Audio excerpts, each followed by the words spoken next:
Namimingwit si kuya. Bihagis lang yung kanyang ano. Tama makahuli para may maiulam. Ay, malapit. So wait natin after few minutes kung meron mahuli si kuya.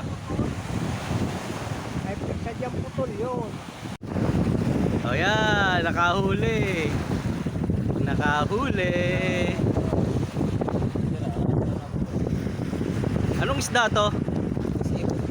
Ipos-ipos. Isdang bato ito kung tawagin. Isdang bato, ang ganda.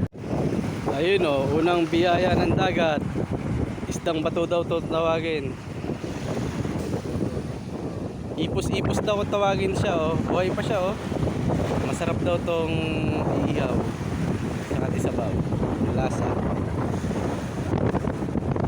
Ganda. Makulay na isda.